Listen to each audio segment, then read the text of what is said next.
Hello, John Heaton, and today I'm going to talk about unusual solo Beatles albums appearing on the Green Apple label.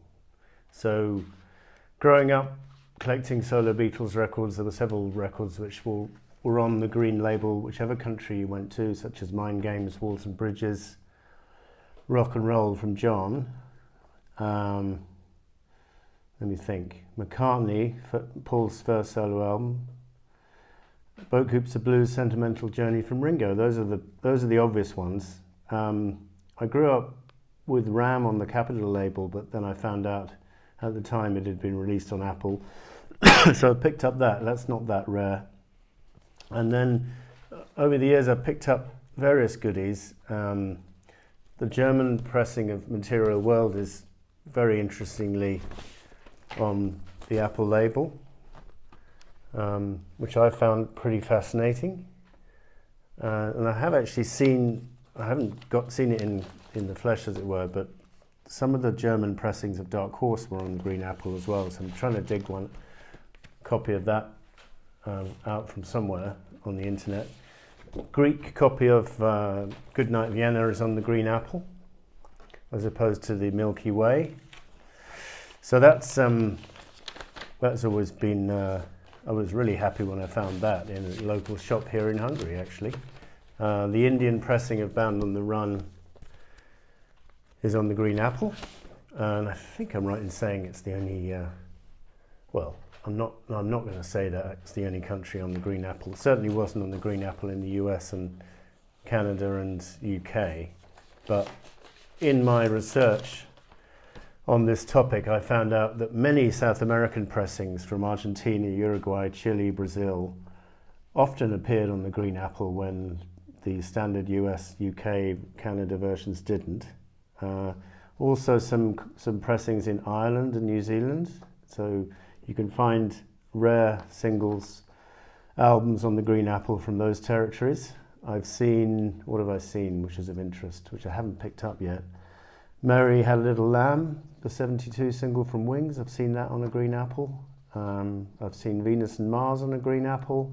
I think that was South American. I've seen Red Rose Speedway, again South American. A copy of that got sold quite recently for more than $100, so I'm not prepared to shell out that kind of money, but I just find this topic fascinating, and I'm going to show you my Yugoslav collection now. Which is quite close to where I live here in Hungary, the former Yugoslavia, should I say, now Serbia, Macedonia. So this is a Yugoslav, Yugoton is the name of the Yugoslav label, state-run label, former Yugoslav state-run label. This is a Mary Hopkins single, Water, Paper and Clay, backed with Jefferson from 1971, I believe, from the Earth Song, Ocean Song album, the A-side. And then in order of rarity, so this imagined copy from Yugotron, I think was released after John died, but what's interesting about it is it's got the Green Apple. So even though it's missing the poster and missing the lyric sheet, the fact that it's got the Green Apple for me made it well worth picking up. Then we've got the this Rock and Roll Yugoslav press. I think it's a reissue from the late 80s, but what's interesting about this is very dark Green Apple, probably the darkest apple I've seen. I hope you can see that. So again, I was delighted to find this, and being a reissue from Yugoslavia, the guys in the local Hungary record shop didn't figure it was worth much, didn't want to charge too much for it, so I didn't pay too much for it. This one again didn't pay too much, I think maybe about £10 I paid for this. A Yugoslav pressing. I think this is an original because I don't think this was reissued. It's on a slightly different Green Apple to the UK version, slightly lighter. And as you'll probably notice, the cover is slightly darker. The sky is definitely a darker shade of blue. So trivia, yes, does it matter? Probably not, but for a fan, it's these details are important. And then what triggered me to make this video is this purchase I've just got in the post today. I ordered it from Macedonia, and it's a Yugoslav pressing of Wildlife.